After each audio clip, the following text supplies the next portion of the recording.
కవితని arrest చేశాం. ఆవిడ కుంభకోణానికి పాల్పడింది. లిక్కర్ కుంభకోణంలో ఆవిడ ఉంది అనడానికి పూర్తి ఆధారాలు ఉన్నాయి. ఆవిడ చాట్ చేసినటువంటి చాట్ ఇది కూడా ఉందంటూ ఆ చాట్కి సంబంధించినటువంటి అంటే వాట్సాప్లో చాట్ చేసినటువంటి డేటాను రిట్రీవ్ చేసి దాన్ని రౌస్ అవెన్యూ కోర్టుకి సబ్మిట్ చేసింది సిబిఐ. దీంతో కవితని విచారించడానికి అనుమతి ఇచ్చింది రౌస్ అవెన్యూ కోర్టు. టోటల్గా ఫోన్లని ఏదైతే ప్రోగ్రామింగ్ చేసేసి ఇచ్చినా కూడా వాళ్ళకు ఉన్నటువంటి టెక్నాలజీ సాయంతో వాళ్ళు బయట పెట్టడంతో ఇప్పుడు కవిత విచారణ ఎదుర్కోక తప్పని పరిస్థితి. వాస్తవంగా ఇప్పటిదాకా ఒక ఎత్తు, ఇప్పుడు ఒక ఎత్తు. ఈడీ పెద్ద మనుషుల తరహా విచారణ ఉంటుంది. అంటే ఎదురుగుండా ఒక కాగితం పెట్టడం, సైకలాజికల్ గేమ్ ఉంటుంది. దాని మీదన ఈవిడేం చెప్తుంది అదంతా వీడియో అట్లా షూట్ చేస్తూ ఉంటారు.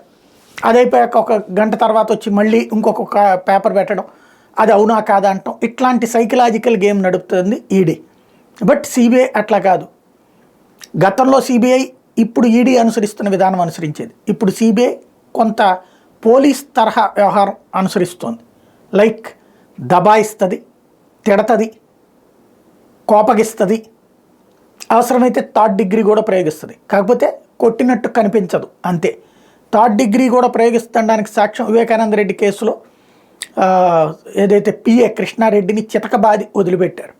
ఇప్పుడు అట్లాంటి పరిస్థితులు ఉంటాయి. కాకపోతే చెప్పుకునేటటువంటి అవకాశం ఇయ్యరు, ఆ తరహాలో ఉంటుంది. బట్ ఒక కవిత లాంటి పర్సన్ని ఆ విధంగా చేస్తారా అంటే చెయ్యకపోవచ్చు. కానీ హ్యూమిలియేషన్ ఉంటుంది.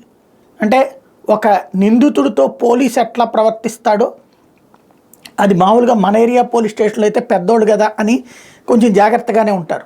బట్ అది సిబిఐ పెద్ద పోలీస్ స్టేషన్. పెద్ద పోలీస్ స్టేషన్లో మామూలు నిందితులతో ఎలా ప్రవర్తిస్తారో అట్లాగే ప్రవర్తిస్తారు. ఇక్కడ మీడియా లాగానో లేకపోతే ఇంకోలాగానో ఆవిడకేమి అక్కడేమి వెసులుబాటు ఉండదు.